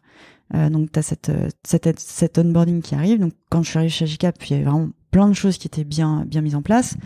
Moi, j'ai affiné, j'ai fait sortir du coup quelques éléments qui étaient dans le tronc commun produit pour mettre du spécifique product design, pour qu'on puisse rentrer un peu plus dans le détail, qu'on sacralise des choses qui n'étaient pas forcément sacralisées à ce moment-là. Il y avait déjà un découpage par semaine très très carré. Et ce que j'ai fait entre-temps, du coup, c'était un peu des milestones. C'est « Salut, je me présente », donc le principe du Hello World. Donc d'où tu viens, qui tu es, pour déjà... En fait, c'est un temps qu'on prend jamais finalement en équipe de faire un peu ce rollback, ce point global. Donc moi, ça m'a permis d'identifier plein de trucs géniaux dans les profils qu'on a accueillis du coup depuis que je suis arrivée. Tu dis, ah bah tiens, cette personne sait faire ça, on va la connecter avec l'autre là-bas qui du coup a envie d'apprendre ça, ou qui a plus de difficultés. Ah tiens, ce profil-là peut être intéressant pour ça, etc. Et du coup, t'as un peu un rôle de connecteur, enfin en tout cas moi je me perçois comme ça, ah bah tiens, discutez ensemble, vous allez vous dire des trucs géniaux. Donc ce petit point un peu d'entrée, et puis du coup par rapport à l'onboarding, un point un peu plus tard. Donc en fait, t'as plusieurs semaines d'onboarding, elles vont évidemment pas au même rythme et pas à la même intensité. Et à partir d'un moment où on estime être sur un rythme de croisière, là du coup je refais un point. Comment ça s'est passé ton onboarding ? C'était quoi les trucs cool ? C'était quoi les trucs moins cool ? Qu'est-ce que tu proposes ? Et ça nous a permis d'itérer pas mal sur plein de trucs. De rajouter des petites formations, d'en enlever un moment pour les mettre plus tard. Okay. Par exemple, du coup, sur le Product Analytics, on se rend compte que la 3e semaine, t'es trop dans le jus encore de tout découvrir. T'as pas encore vraiment assez de connaissances pour vraiment en avoir besoin. Ça a plus de sens quand 2-3 semaines plus tard, quand tu commences à te dire « Attends, mais mes décisions, je veux les prendre de manière un peu plus rationnelle. » Donc, c'est ce genre d'ajustement. Et donc, dans ce life cycle, t'as l'onboarding. Puis après, t'es sur finalement un rythme de croisière. Tu vas avoir des besoins de formation, envie de progresser, avoir envie du coup de te projeter un petit peu. Donc là, il y a d'autres enjeux, du coup, carrière pass, skill mapping, etc. Comment du coup tu fais de la formation, donc qu'elle soit interne ou externe. Et un truc dont on parle très peu, c'est l'offboarding aussi. Comment tu fais pour que la connaissance produit, la connaissance product design, bah déjà en amont, elles soient partagées au max. Donc on est toujours sur cette notion de partage d'informations. pour que ton offboarding se passe de la manière la plus smooth possible. Autant pour la personne qui quitte la boîte que pour la boîte. Et l'équipe qui, du coup, est autour de cette personne. Et je te remercie puisque c'est tous les sujets dont on va parler ensuite. Tu as parlé du career pass, de la façon de faire évoluer les personnes, trouver la bonne grille d'évaluation. Comment tu fais ça? J'ai bien compris que tu avais bossé avec Luc dessus, mais comment on fait évoluer un career pass? Comment on y réfléchit? Est-ce que, pareil, tu fais des retours un peu de savoir si ça marche pas? Comment tu le fais évoluer? C'est hyper complexe, ce sujet-là. C'est un sujet qu'on a initié il y a quelques temps et il est pas fini, quoi. Enfin, c'est... Oui, c'est en constante évolution. Ouais, c'est en continu, Enfin là, du coup, comment je fais? Moi, je fais toujours la même démarche. Hein, c'est je vais voir les autres et je me renseigne. Et du coup, c'est bouffer de la littérature, des articles, etc. Bon, tu te rends compte qu'il n'y a pas beaucoup de choses, franchement, accessibles et activables, à mon sens. Du coup, même en anglais. Bon, je suis pas rentrée non plus dans des bouquins hyper complexes, mais spécifiquement au product design, du coup, t'as pas forcément des trucs... Enfin, c'est hyper spécifique, encore une fois, par rapport aux boîtes. Je pense qu'on n'est pas encore sur un... Même si notre profession, du coup, en 10, 15, 20 ans, a beaucoup évolué, a commencé à se stabiliser pas mal, à être beaucoup plus présente dans les structures, on est quand même un métier émergent par rapport à plein d'autres métiers, quoi. Ouais. Bon, même du tertiaire, en fait. Bêtement comptable, il y a pas de sujet là-dessus, quoi. Tu connais le career pass du comptable. Pour le career pass du product designer, il y a tellement de variables différentes qui sont globales à l'environnement, plus à la boîte, plus du coup aux personnes, etc. Donc comment on fait? Ouais, du coup je me renseigne à droite à gauche. En interne, du coup, ça avait déjà été initié par d'autres services. Donc récolter le feedback, voir leur approche, voir ce qui a marché, ce qui a pas marché. Faire des compromis entre toi, ce que tu connais de ton équipe, et tu sais ce qui va pouvoir être possible ou pas. En tout cas en étape 1, 2, 3, 4. Et après discuter avec les copains dans d'autres boîtes, hein. Clairement ça serait con de pas s'appuyer là-dessus et de recommencer de zéro. Ah, bien sûr. C'est pas le but. Donc ces sujets-là, ouais, c'est pas les sujets les plus évidents. Ouais. Ça touche à l'humain, à l'évolution. Il y a des attentes, il y a énormément d'attentes aussi, hein, par rapport à ça. C'est pour ça que je te pose aussi la question, parce que c'est quelque chose qui, je l'ai vécu personnellement aussi, où des fois tu en as besoin pour pouvoir te projeter et c'est compliqué à faire. Clairement. Donc pour ces sujets-là, ouais, du coup, comment on fait? On fait comme ça, on avance petit à petit. Il y a un truc quand même qu'on fait pas mal finalement, c'est bêta-tester sur des projets. Du coup, on sait que ça sert à rien de lancer Enfin, on implique vachement l'équipe. Ouais. Alors pas forcément tout le monde en même temps parce que sinon, c'est un peu compliqué. Ça fait quand même beaucoup de choses à traiter. Mais du coup, on fait des bêta-tests sur des sujets X et Y. On lance des task force en fait, tout simplement. Et c'est le cas sur du coup le KR Pass. On sollicite du coup des gens dans l'équipe et on leur dit bon bah voilà, on avance là-dessus. Venez, on co-crée. À quoi vous pensez-vous? Ok, bon bah on le met en place. Est-ce que ça vous paraît ok? Est-ce que vous avez d'autres questions? Quelles sont vos attentes dessus? Puis on avance comme ça petit à petit. Puis après on le confronte. Et en fait c'est différentes étapes à chaque fois, quoi. C'est un peu un mix entre être chef de projet, vraiment être en mode projet, et du produit. Parce qu'en fait, ton produit, c'est ton équipe, mais tu lances des features, des projets. C'est très lié. Enfin, quand t'es dans le milieu du produit, finalement, tu te raccroches à ce que tu connais comme méthodo et t'avances comme ça. Tu fais ça aussi en coopération avec les RH, ou c'est plus quelque chose qui est entre vous? C'est toujours une question que j'ai eue sur le Career Pass. Tu vois, tu as des équipes qui le font entre elles parce que ça les aide, et puis tu as des boîtes où en fait ça va être mis au niveau de la boîte et donc les RH s'intègrent dedans. Ça se fait en parallèle en fait. C'est pareil, encore une fois, c'est des questions de structure et de boîte, de besoin en fait. Tu vas pas lancer un Career Pass quand t'es une startup de 10 personnes et t'en as clairement besoin quand t'es une boîte d'un groupe de 10 000 personnes. Et en fait, c'est répondre à des enjeux clairement de rétention, de projection des équipes. Donc tu t'y mets quand le besoin arrive en fait. Et par rapport au RH, nous on a besoin pour avancer. Eux, ils en ont besoin aussi, mais pour un prisme beaucoup plus large. Et du coup, il y a des discussions qui se font, mais on n'est pas encore à le construire ensemble, en tout cas pas aujourd'hui. Alors certaines équipes, oui, mais en fait c'est pareil, ils ont un cran d'avance en fait. Et tu peux pas du coup faire un KR Pass, en tout cas pas à mon sens. Enfin, tu peux avoir un socle générique, Mais après, tu vas avoir un aspect métier qui doit être fabriqué, à mon sens, par du coup les équipes concernées.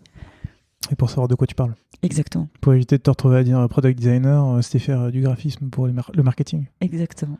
Entre autres. Et effectivement, du coup... Du coup, je comprends bien toute cette partie career pass. Tout à l'heure, tu as parlé un peu de tout ce qui est partie formation, donc où en interne, chacun s'aide à se faire monter, tu trouves les forces et les faiblesses de chacun. Et tout à l'heure, tu as parlé de quelque chose dans lequel on parle très peu, mais c'est l'offboarding, le partage de connaissances avant que la personne parte. Du coup, 2 questions. Comment ça se passe le partage de connaissances et comment ça se passe l'offboarding? Pour le partage de connaissances, alors, il n'y a pas que moi qui identifie ça. On a monté un peu une leadership team design avec 2 lead product designers, une manager et du coup Luc. Et ça, c'est un truc vraiment trop cool parce qu'on a vraiment créé un échange tous ensemble où on se partage des inputs et du coup, on arrive à déceler et à se proposer des idées pour... Et à partir de là, du coup, on peut se dire, bah tiens, moi je prends ce sujet-là, moi je prends celui-ci, tiens, moi je peux agir là-dessus, sur de l'opérationnel, tiens, je peux accompagner, sur ce cadrage de ça, je peux faire ça. Et après, pour le partage de connaissances, ça c'est un truc qui a été fait dès le début dans l'équipe quand Luc est arrivé avec du coup les premiers designers. Et ça c'est un truc qu'on remarque direct quand on arrive dans l'équipe. C'est que déjà, c'est une super équipe. C'est des humains géniaux. C'est des belles personnes. C'est des gens avec qui t'as envie de bosser, t'as envie d'être, en fait. Tu passes des super moments. Intellectuellement, c'est riche. Et à partir de là, et ça, franchement, c'est un pilier, clairement. Enfin, quand tu recrutes des gens qui sont agréables, t'as envie d'aller vers eux. S'ils le sont pas, t'as pas envie. Et ça, clairement, moi, ça m'a fait un vrai truc quand je suis arrivée dans cette équipe. Et du coup, t'as envie, par défaut, du coup, de partager. T'as envie de recevoir aussi. Et il y avait déjà, comme je disais, du coup, des choses qui avaient bien été faites en amont. Donc, le pairing, clairement, c'est un des piliers forts, du coup, de la collab design chez Agicap.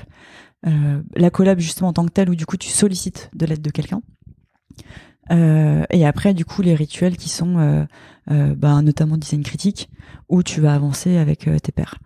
Et il y a souvent des sujets qui pop et on se dit, bon, bah, go, on se met dessus. Et en tout cas, encore cette semaine, il y a 2-3 sujets qui ont été droppés et du coup, il va y avoir un investissement collectif de plusieurs personnes qui vont avancer là-dessus, qui vont débroussailler les sujets et qui vont sortir quelque chose ensemble.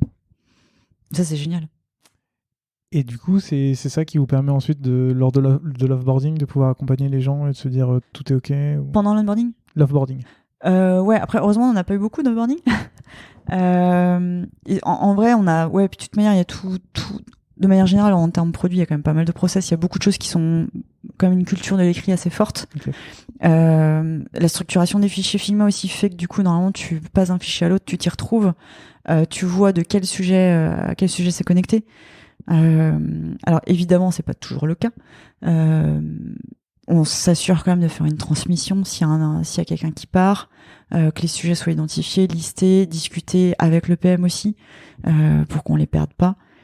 Et après, c'est aussi plutôt pourquoi ça s'est pas bien passé, pourquoi tu pars, et qu'est-ce qu'on en retire, et qu'est-ce qu'on fera mieux la prochaine fois, même si on n'a pas pu du coup agir au bon moment pour cette personne. Okay, donc dans cette politique de reprendre du feedback et de continuer. Complètement. Très bien. Complètement. Dernier sujet que j'avais envie d'aborder avec toi, et tu viens d'en parler un peu, c'est Figma et donc le design system.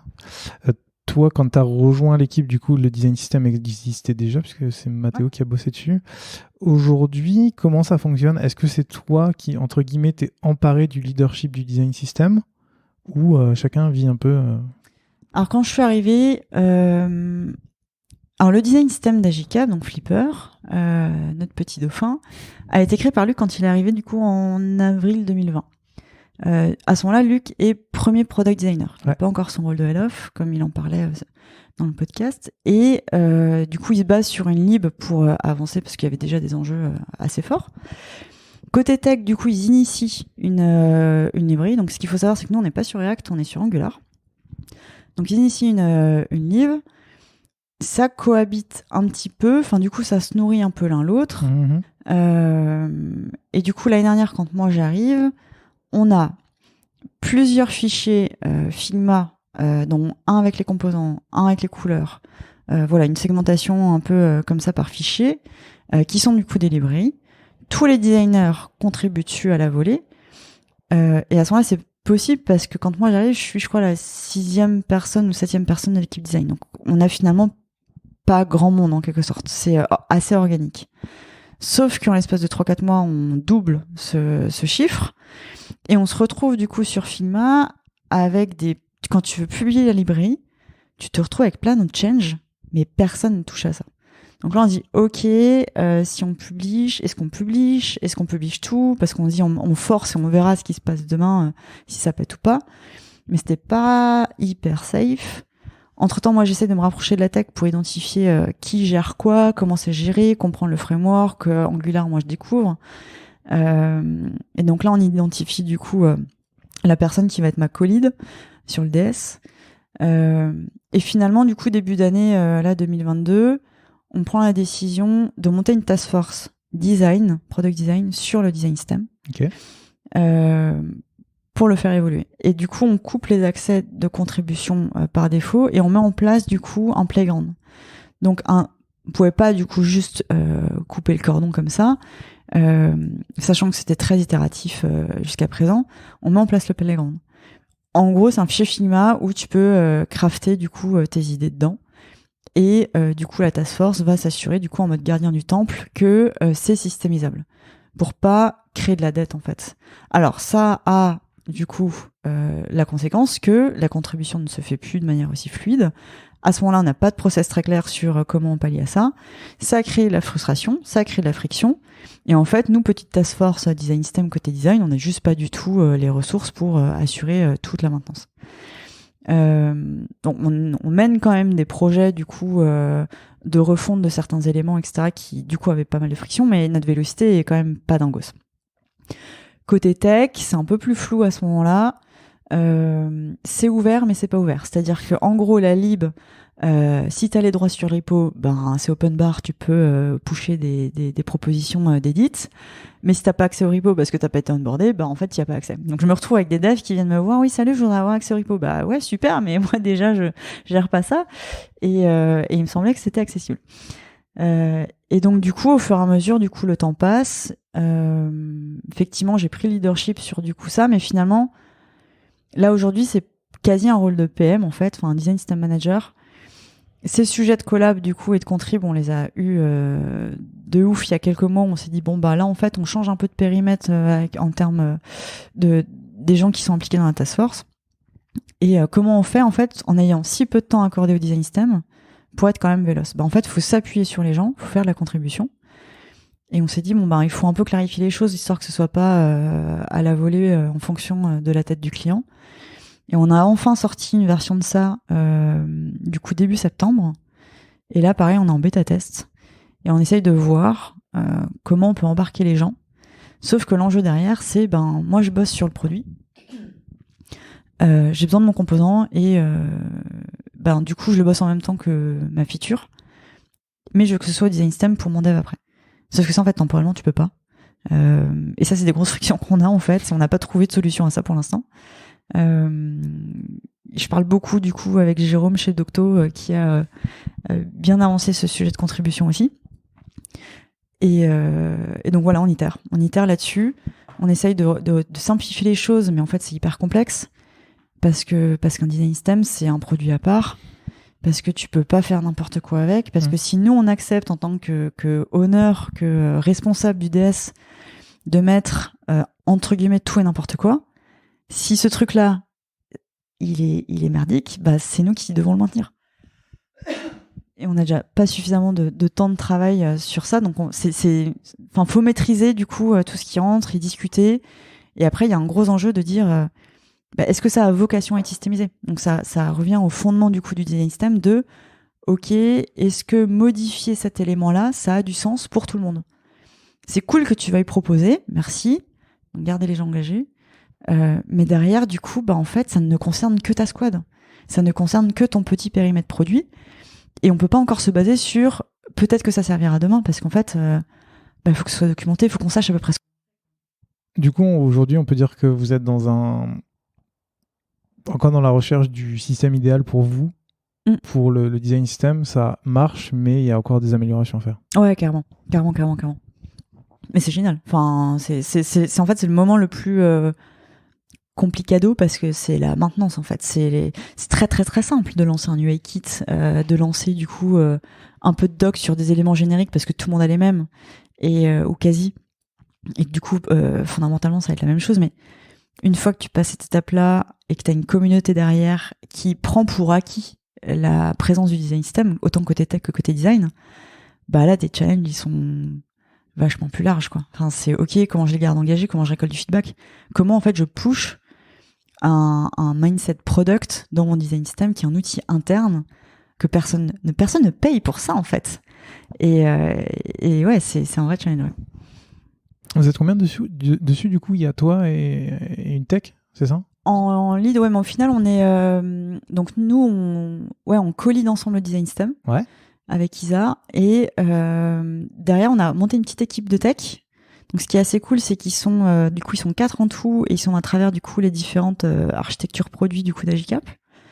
Donc ça, c'est bien pour communiquer, pour répandre les infos, etc., pour voir ce qui se passe, pour avoir le côté terrain en fait, qui est un peu primordial. Et côté design, on est 3 en tout. Donc avec moi, avec 2 autres designers de l'équipe, Erwan et Nico, et on essaye aussi de couvrir un petit peu toutes les problématiques qu'on peut avoir du coup à travers les produits Agicap, mais côté design. Donc en tout, on est 7, mais en part-time. Ok. Mais d'ailleurs, si je dis pas de bêtises, vous avez aussi, en dehors de l'application web, vous avez des applications mobiles. Ouais. Donc du coup, vous devez gérer plusieurs design systems. À l'heure actuelle, non. On est focus que sur le web.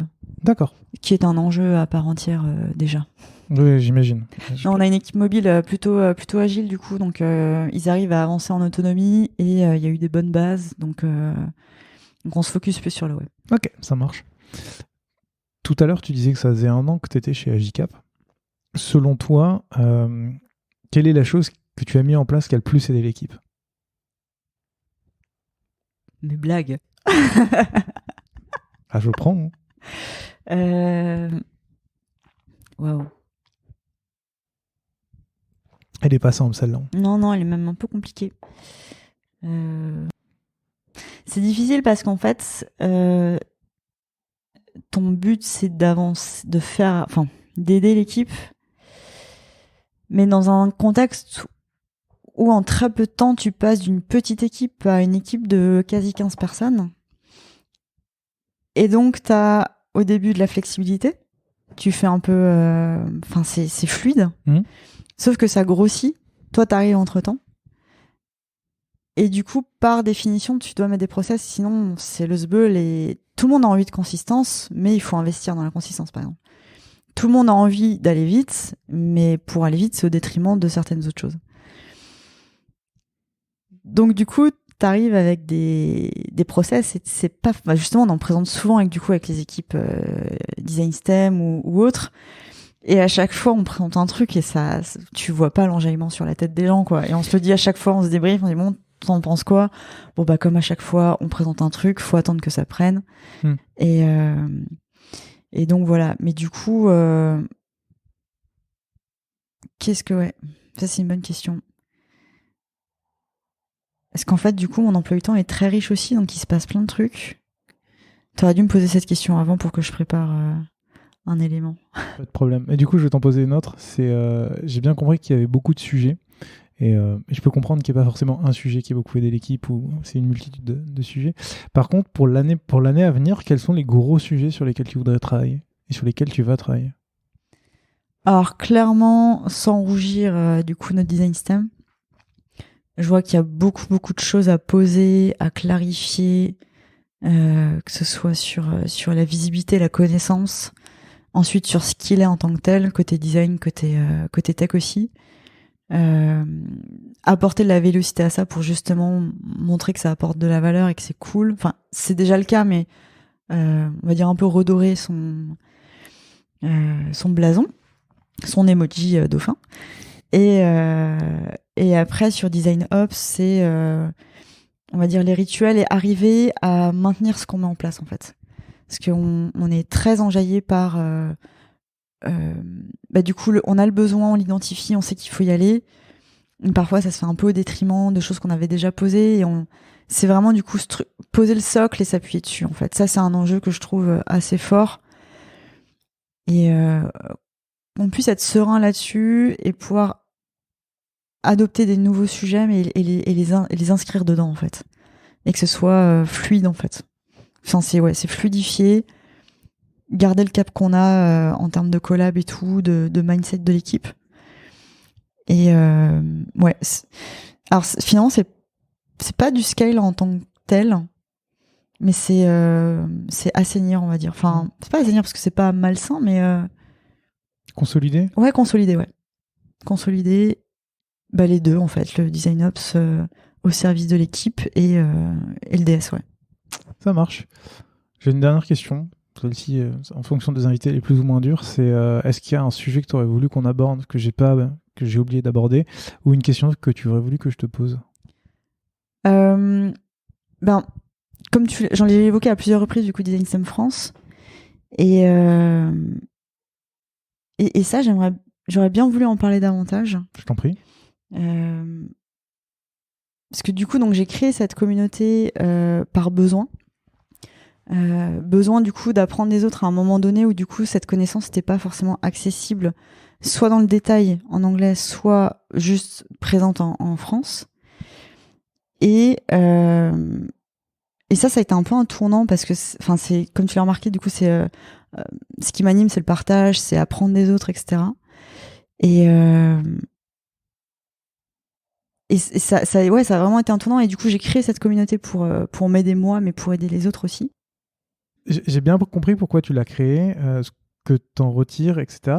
Aujourd'hui, vu que tu l'as créé en 2018 et qu'on est en 2022, c'est quoi la suite? Tu vois, en 2018, le design system, c'était un sujet naissant, c'était difficile de le vendre. Aujourd'hui, j'ai l'impression que, en tout cas, de mon point de vue, dès que tu vas dans une boîte, tout le monde a compris ce que c'était, tout le monde a compris que il fallait pour aller beaucoup plus vite parce que ça coûtait moins cher, il n'y a plus besoin de se battre dessus. Du coup, aujourd'hui, c'est quoi la suite? La suite, du coup, pour DSF, c'est de se maintenir. Pour Design System France, c'est de continuer à faire nos events en présentiel et de les capter pour les partager, du coup, au reste de la communauté francophone. Avec le confinement, on a remarqué que, en fait, il n'y avait pas qu'à Paris qu'on s'intéressait à ça, évidemment, et qu'on avait des gens qui nous suivaient au-delà. Donc ça, c'était assez ouf à voir. Donc continuer nos events, mais en misant sur la qualité plutôt que du coup la fréquence. Ça, j'avais réussi à le faire au début, de faire 10 events en un an, je crois, un truc dans le genre, mais en fait, c'est un taf de ouf. C'était au moment où j'avais arrêté le freelance, justement. Puis je trouve que aussi, quand tu commences à développer un skill, ou en tout cas à le présenter, c'est facile de faire beaucoup d'événements rapidement, puisqu'en fait, tu as beaucoup d'éducation à faire. Oui, puis c'est des patterns que tu répètes, effectivement. Enfin, tu t'identifies ta problématique, les speakers, hop, et puis à ce moment-là, on les accompagnait pas trop. On leur laissait, moi, je leur disais, viens, on parle de ça, tac, tac, tac, fais ta presse, etc. Et on a quand même pris un petit tournant là-dessus, où on a un peu changé la donne là-dessus. Aujourd'hui, quand on a déjà des gens qui viennent nous proposer des talks spontanément, il y en a qu'on va chercher. Et on s'est bien mis en tête qu'on allait répondre à une problématique. Donc on s'est un peu fait notre framework on fait 1, 2, 3 pré-calls avant de lancer vraiment la problématique. On pré-cadre, on fait parler à la personne, etc. On identifie qu'est-ce qui peut avoir de la valeur par rapport à ce que nous, on observe à travers les questions de la communauté, les attentes, etc. Et à partir de là, on lance l'event, on lance la préparation de l'event. On va rester à côté, on va la bosser ensemble, on va la répéter ensemble dans certains cas. Et il y a un autre point aussi, c'est qu'on va préparer du coup l'animation de la communauté, que ce soit online ou offline, en présentiel. On va lancer les moments où tu interagis avec les gens. Et ça, je pense que c'est un truc qui est pas forcément prévu dans tout autre meet-up. Et je pense que c'est un pilier assez fort du coup Design System France. C'est déjà quand t'es en présentiel, on accueille chaque personne individuellement, on leur donne un badge Hello, my name is. Ils sont vraiment accueillis. Du coup, on leur dit tiens, tu bosses dans cette boîte-là, tu bosses sur cette problématique-là, va voir Géraldine là-bas qui bosse dans cette autre boîte et qui a cette même problématique. En fait, tu fais la même chose que ce que tu fais chez Agicap. Oui, très certainement, bien sûr. Encore une sorte de pattern. Et donc, ouais, donc se maintenir là-dessus, sur ces events de qualité. Trouver du coup les fonds pour acheter du matos pour qu'on puisse du coup être autonome sur la diffusion de nos propres events sur YouTube ou tout autre média qu'on aura défini. On réfléchit à Twitch aussi. On a senti que la commu était Bastui a clairement défriché le sujet. On sent que maintenant il y a une appétence là-dessus, donc on se dit pourquoi pas. On se pose juste des questions d'ordre technique sur comment faire du multi-hosting. Donc s'il y a des gens qui peuvent m'aider là-dessus, je suis preneuse. Sachant qu'on s'est jamais lancé dessus, et garder une communauté hyper bienveillante, une communauté qui est vivante aussi. Donc sur le Slack, on a des gens qui tous les jours se posent des questions. Quand on voit ce qui se pose comme question, on se dit putain, ça réfléchit fort quand même. 4 ans en arrière, c'est des questions qui se lisaient en une ligne. Aujourd'hui, les gens posent le contexte, donnent leur contexte, qui soit opérationnel en termes de ressources, de stack technique ou design, et ensuite ils creusent le sujet. Quand tu vois le nombre de réponses qu'il y a dans un thread, tu dis waouh, ça c'est quelque chose qui existait il y a 4 ans sur le Slack Design System de Gina Han, qui était anglophone. On a atteint ce niveau-là aujourd'hui en France. Et ça c'est génial. Ça, en 4 ans, même un peu plus du coup, effectivement comme tu l'as dit, c'est entre guillemets presque plus un sujet. Ça reste un sujet. On n'a pas tout, on n'est pas expert là-dedans non plus à l'échelle française francophone, mais il y a un gap de ouf qui s'est fait. Et ça c'est génial, c'est dingue. Donc les enjeux, ouais, c'est garder cette vie, rester on track déjà, parce que vu que c'est un collectif, Design System France, on n'est pas une asso, on a c'est sur notre temps libre, c'est déjà trouver le temps de continuer la force. Et les events qu'on a fait dernièrement en présentiel, les gens nous ont donné une énergie de dingue. Quand on s'est retrouvés en juin, c'était la première fois qu'on faisait un event depuis 1 ou 2 ans en présentiel. On a eu des feedbacks, mais c'était extra, quoi. Ça nous a donné la niaque pour relancer direct en septembre. Encore une fois, ça c'était un event génial aussi en septembre. Et ça nous donne la force pour suivre. Donc c'est vraiment ça, c'est la suite de Design System France. Donc en récap, maintenir les events présentiels, voire online, aller peut-être sur Twitch si les gens sont chauds. Garder du coup la communauté sur Slack aussi en continu. Et faire continuer. Et puis raccrocher les wagons encore une fois. Donc il y a un autre enjeu aussi intéressant, c'est là, on a autant de designers que de tech, maintenant, je pense. Les sujets sont très, très proches. Donc, pendant un temps, on était full design. Maintenant, on arrive à équilibrer la balance. Et là, il y a un 3e larron qui rentre dedans. C'est les PM au sein des design systems. Et là, on voit que ça émerge dans plusieurs boîtes. Donc là, vous faites grossir la communauté en termes c'est bienvenue à vous. Et voyons ce qu'on peut faire ensemble. Très bien. Avant qu'on ne se quitte, est-ce que tu as des ressources à nous recommander ? Internet. Non, mais les podcasts, c'est super ce que tu fais. Merci. C'est génial. Moi, j'en ai écouté. J'ai écouté les premiers et ça fait toujours plaisir. Puis entendre les copains en plus, c'est rigolo. Les ressources, moi, j'achète beaucoup de bouquins que je ne lis pas. Je crois qu'on est tous un peu pareil. On me troll pas mal, ouais. Et les ressources, pour moi, c'est les humains. Donc j'invite les gens à se connecter, à se parler sur LinkedIn. C'est 1000 fois plus facile depuis 2 ans pour se rencontrer, pour échanger. Tout le monde est hyper OP pour recevoir un petit DM. Bon, on met des fois un peu de temps à répondre. Mais après, lancer un visio sur n'importe quelle heure du jour ou de la nuit selon les time zones, c'est hyper pratique. Et c'est là où on apprend le plus. Et en plus, en one-to-one, tu peux vraiment parler en détail, enlever les barrières. Tu prêches un convaincu. J'espère bien. J'espère qu'on en prêche d'autres. Donc ouais, c'est pas des choses qui sont dispo, mais c'est des ressources à créer. J'en déduis que du coup, si des personnes veulent te parler, LinkedIn. Ah carrément, ouais, je partage mon petit lien de rendez-vous et... Eh ben très bien, je le mettrai dans la description. J'ai fait une erreur de dire ça, j'ai peur d'avoir trop de sollicitations. Je mettrai au moins en tout cas ton lien LinkedIn et comme ça les gens qui veulent te... Mais ouais, en fonction des sujets, je suis hyper OP pour échanger parce que parce que j'apprends constamment des situations des autres et c'est trop cool, quoi. De se dire, ah putain, t'as fait ça comme ça, j'aurais pas fait ça comme ça, mais c'est génial, mais pourquoi t'as fait ça?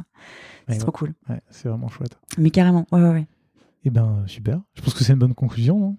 Très bien. Bah écoute, merci beaucoup pour ton temps. Bah, merci à toi, Gauthier. Je te dis à la prochaine. Yes, carrément. Salut. Et merci pour le taf que tu fais. Merci beaucoup. Ciao. Salut.